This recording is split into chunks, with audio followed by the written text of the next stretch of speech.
That was such a stupid idea. It didn't make any sense. No, it doesn't make any sense. He was just like more.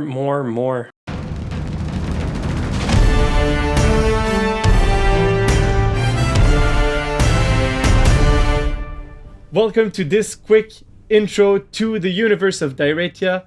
My name is Dylan, and if you've noticed the map behind me, or if you've questioned what our name is, this is the explanation you were looking for.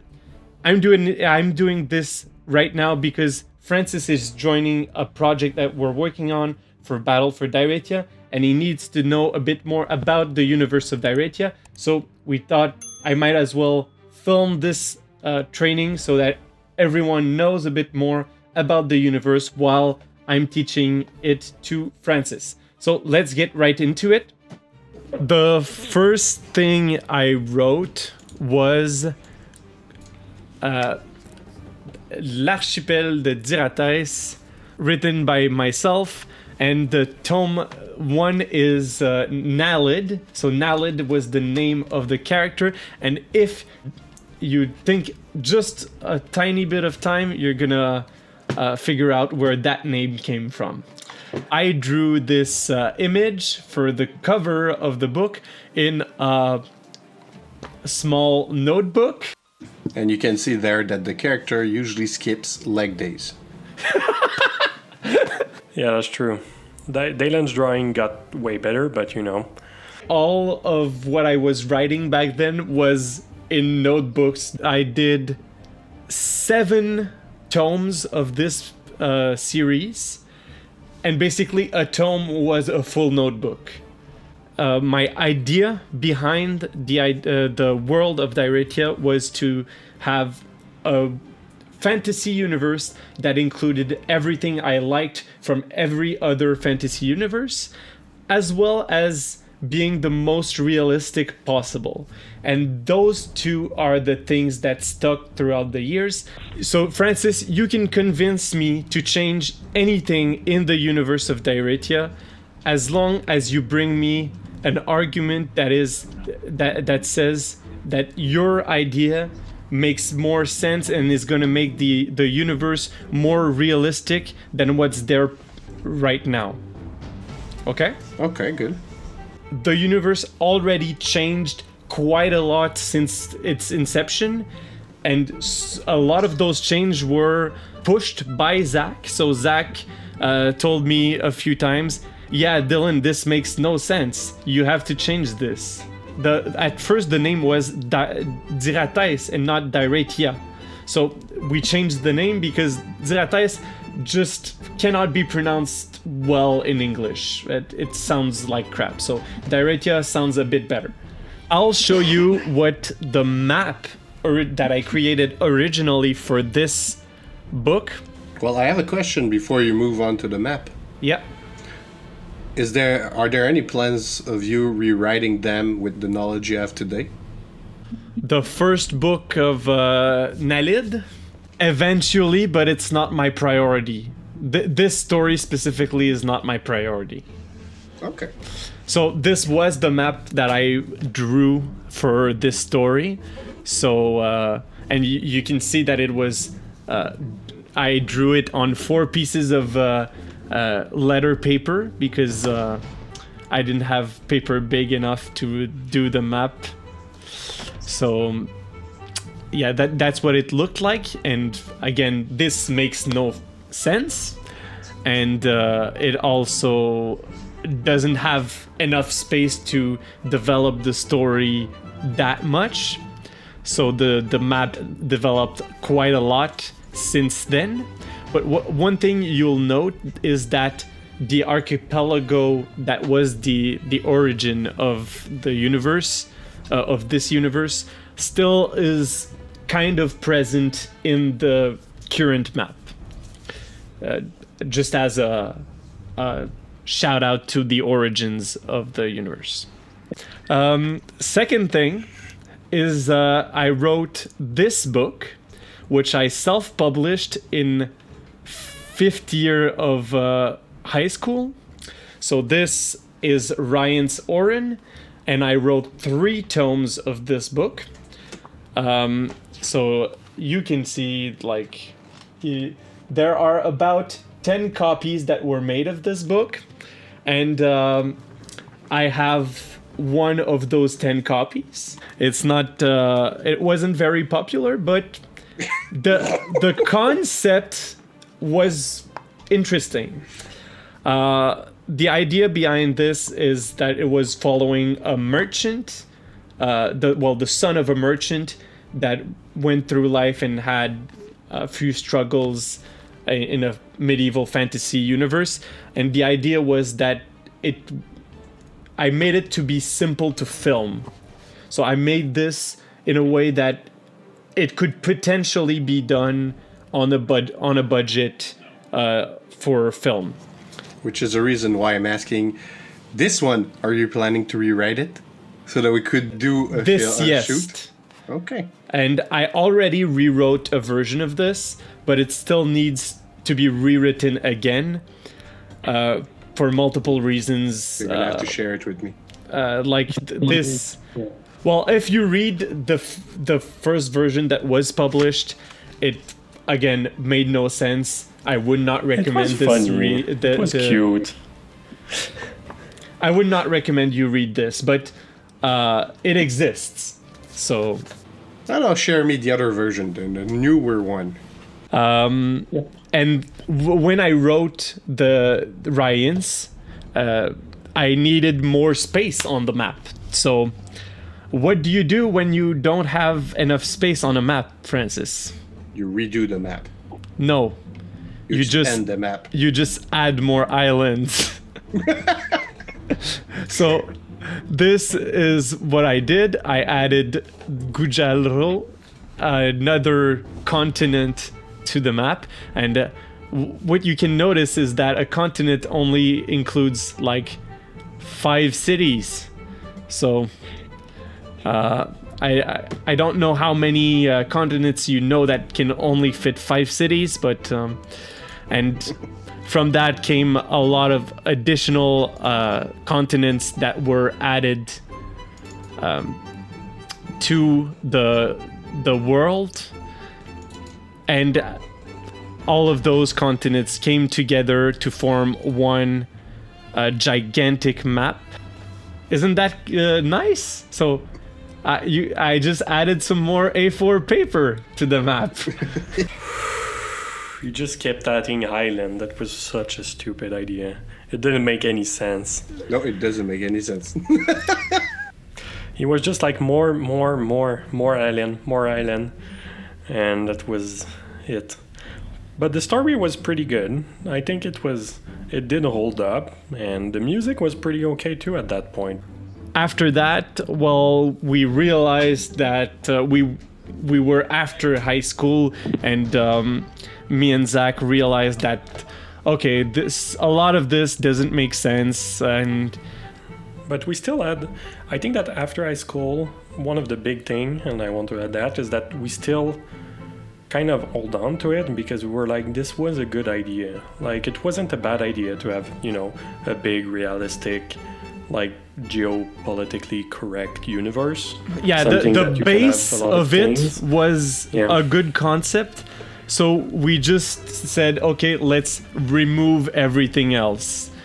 Yeah, exactly. And we did like it, and, it was important for us. So we didn't want to just drop it out, because we could have, just say, oh, it's all garbage, we don't need that, and do something else completely. But we didn't want to. We wanted to, try something. If you look at the current map, you can see some of the original names are still there.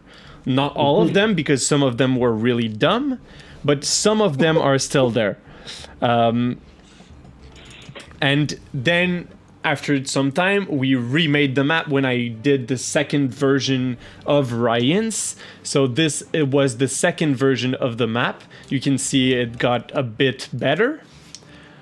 It wasn't perfect, but it was better. So that's what it looked like at that point. Not a lot was done with this map, honestly. but it was the map that we used for some time. I don't think it was much of the story or stuff like that. Like, of course, that was a thing. But I think the biggest thing that happened is that we realized how much it costs to make stuff. Like, that's at this point that we were like, okay, so that's why we're not going to make story that we want to adapt to movies, because it would... Because a lot of what we were trying to do, we were writing, like we said, an opera, and we were writing a lot of things for movie. And we were realizing quite quickly that every idea that we had was just not doable at all. Just because of money, that was the main issue. It's still an issue that we face today, but really not as much, because we concentrated on our efforts on projects that we can actually do, like either project that you can, bring to the public, Kickstarter, stuff like that, or a role-playing game that we can just publish ourselves or stuff like that, because we realize, well, we can't keep our company, keep our integrity, and still do this project. Like, we could try to sell the script or something, but that's not what we wanted to do. Yeah, and I'm gonna say it like that, okay? I have someone I know that wrote a series of books that is great. His books are really, really good, and still he doesn't want them to be published as books. He wants them to be published as a TV series. He was in negotiation with Netflix for like 6 months for his series of books to be made into a Netflix series, and it still was just, it fell through. Yeah. And I'm like, this guy worked yeah. on this series for 20 years with the goal of like selling it to a studio, and it just fell through. So why don't we make it? It's something that would be more complex than Shadow of the Conqueror to do, and it wouldn't really need to be a TV series because it's too long. So it would be like a 10-hour per book thing, so a 10 episode per book at least.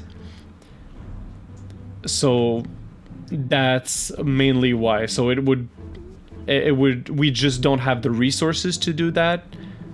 And okay, so this was created in 2015. Okay. And it has been the map for the universe of Diratia ever since. And this map was created when we were getting back into making stuff for making stuff more seriously. So it's a bit after that we started having meetings for the Diratia productions frequently, and trying to find more viable products and projects that we could realistically do. So one of the things that we did was write short stories that were published online. So there's one of my friends, Jonathan, that was writing those stories while we were also making short films, but short films that were more realistic for us to do, so more dramas. And when I left high school, I started realizing that role-playing games were a great way for me to show my universe to at least some people, because I still like the way my universe was built. For the past 7 years, I've been exploring Diratia mainly through the role-playing games I've been doing with my friends. And that's where this map comes in. So this map is freaking huge. So if you zoom in, you can now see the main towns. So this is not including villages or small towns. This is only the big towns. And every one of those squares, I don't know how well you can see them at this point. Every one of those squares are 500 kilometers. So this gave us a lot more flexibility to what could be done and where it could be done. And that's one of the main things. So for all of the writers that worked with us through the years to do content in the universe of Diratia, basically I could tell them, you can write anything you want and we can find some place and some time in the timeline of the universe where you can fit in your story. If you want to write the story of a small fairy that becomes a dark servant to a mage, then you can do that. And your story is going to be situated at the right place for this, and it's going to make sense in the overarching story of Diratia. So this is the main map, but we have multiple versions of this map. The map is also not fixed because it has plate tectonics, it has different migration paths depending on what species was where at what time. So all of this has affected how everything is placed on the map. And this is a satellite map of the world. Okay, so did you have any other questions about the map, Francis? No, but here's something we can say though, because we have some hardcore people that follows us, whether it's on Patreon, YouTube, or even on Discord. And but guys, if you ever want to create stories in the world of Diratia, I think you're welcome to do so. What you write, what you design for Diratia needs to be the most realistic possible. So there is magic, there is different fantasy species, but in the context of this, what you create needs to be as realistic as possible. Okay? What would you claim to be not realistic in those realms? Everything needs to have something that you can explain with physics or something of the sort, or use the magic system, which is really physical the way magic works, and it's really... Basically, the magic in Diratia works with the overall energy in yourself and in the environment surrounding you. You could say that it's a bit like the Force in that way. But yes, it is a bit like the Force, but that's not bad. I mean, Dalen, as I said, it has something that the Force doesn't have, and basically it is that it's a consumable. In the way that if you run for let's say an hour, you're gonna have spent most of your energy, and you're not gonna be able to cast magic at that point. So your physical strength, your physical energy is impacting your magic, and the energy of the things around you, the living things around you, not the things that aren't living, these also impact your magic. So if you're in a place where everything is dead, then there's not a lot of energy around, so that limits your capacity to cast magic. If you're really tired, you're going to be really limited to cast your magic as well. And a lot of the training of the magicians in Diratia is to train to store more energy in their body. Good to know. And also one thing that people can keep in mind, Diratia is not just fantasy. It can be sci-fi. It can be present time. It's really up to your imagination. Actually, we're skipping mostly the present time. And we're only skipping the present time. If you move in, you can see the creation of some empires, some kingdoms. You can see important wars. You can see the invention of different technologies, and how you can see the discovery of magic. So magic is not something that was always present in Diratia, in the sense that it took some time for people to discover magic, and at the start, only fairies had magic until they taught it to other peoples. So, and you get more and more stuff happening as the timeline goes on. I won't go into detail. Oh, but what about dragons? The dragon invasions. That's what you're referencing. So that's you're gonna have to read the or watch the film, the book that we do around that event. I won't go into details. The reason why we are skipping the modern age, so basically at that point where we're here, you can see that black powder is invented at this point in the year -100 of the Union of Diratia timeline, and so that's where we're at approximately in the timeline when tar is discovered. And basically what tar is it's a process using mithril that allows civilizations to do miniature fusion reactors really easily. So basically, and tar is discovered by Dyson Alden, which is another character that was in the story of Zaderic. This civilization discovers fusion reaction when we're in the time of black powder.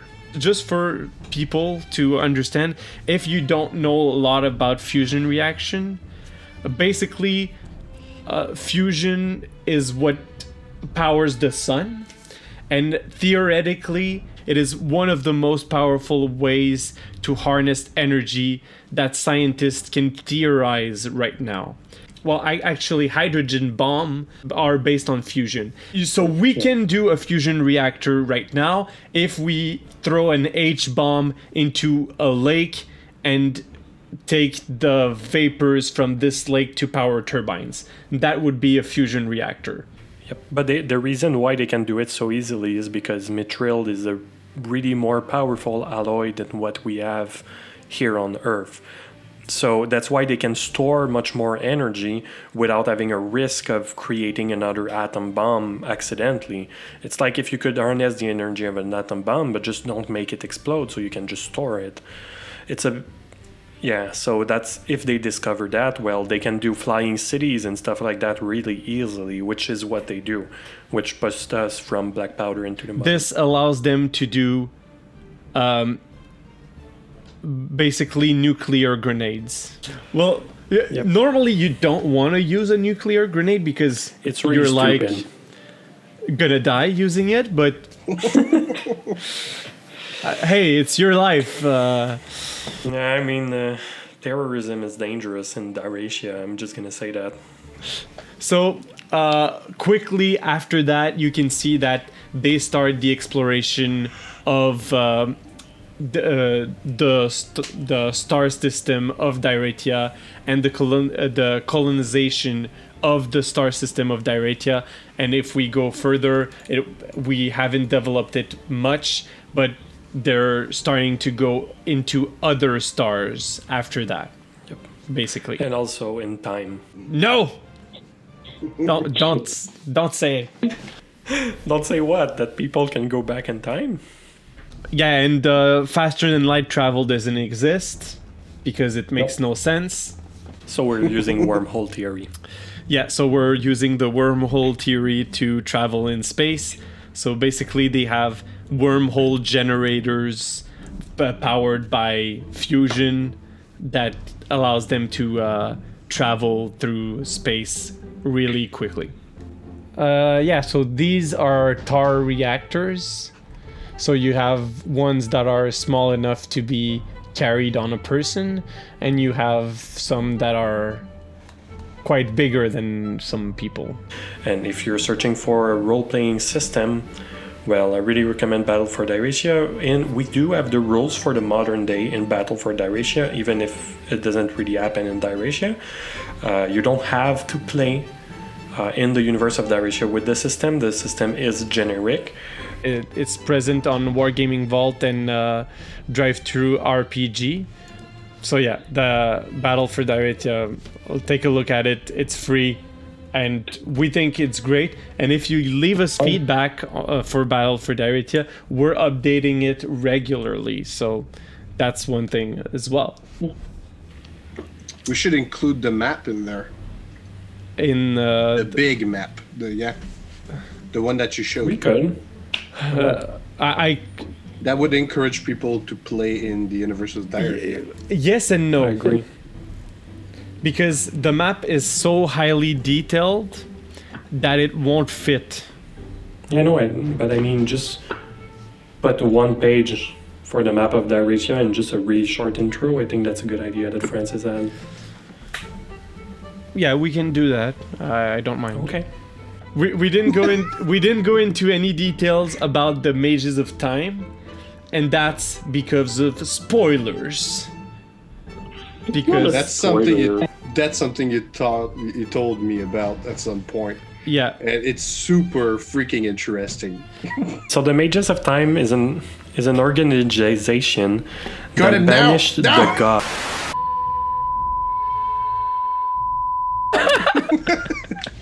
There's a lot of links also in the description as usual. Clicks on all the links and go download Battle for Diratia more than once so we can get higher in the ratings. and please leave a review. Everyone, I hoped you learned some things about the universe of Diratia at least. I hoped you liked this, you found this interesting. I hope you want to see more. I hope you go and try Battle for Diratia because it's great. And we will see you in the next one.